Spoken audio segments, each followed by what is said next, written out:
السلام عليكم ورحمة الله وبركاته. عاملين ايه؟ يا رب تكونوا في خير وفي صحة وسعادة دايما يا رب. بقالي فترة ما نزلتلكوش بريفيو حلو كده. النهاردة هنعمل ريفيو عن كنكة القهوة اللي هي بالكهرباء. هل بتعمل وش ولا لأ؟ القهوة بتاعتها حلوة ولا لأ؟ جربتها كذا مرة قبل ما اطلع لكم الفيديو ده. هي فيها زرار واحد بس اللي هو قفل وفتح.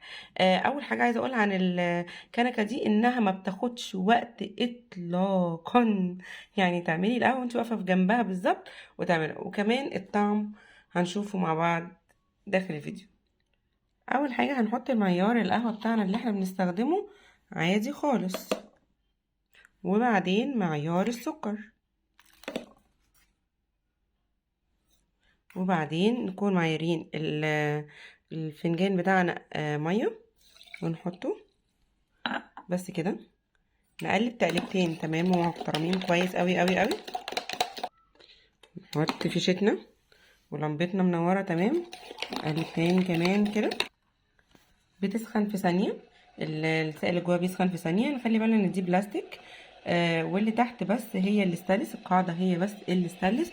في خلال دقيقه هيكون اتعمل فنجان القهوه بتاعنا. بصوا هي يا دوبك انا لسه حطاها ما بيكملش.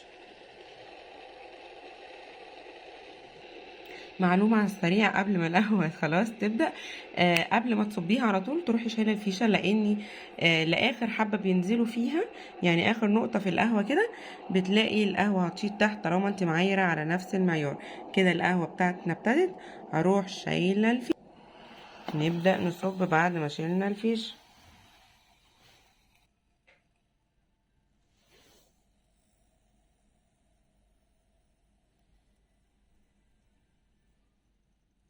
فنجان قهوة تمام التمام، بوش تمام التمام. اكتر حاجة كنت متخوفة منها من الكنكة دي انها ما تكونش بتعمل لي وش، وده طبعا اهم حاجة عندي في القهوة. لو القهوة من غير وش ما اعرفش اشربها وبيومي بيبوظ حرفيا.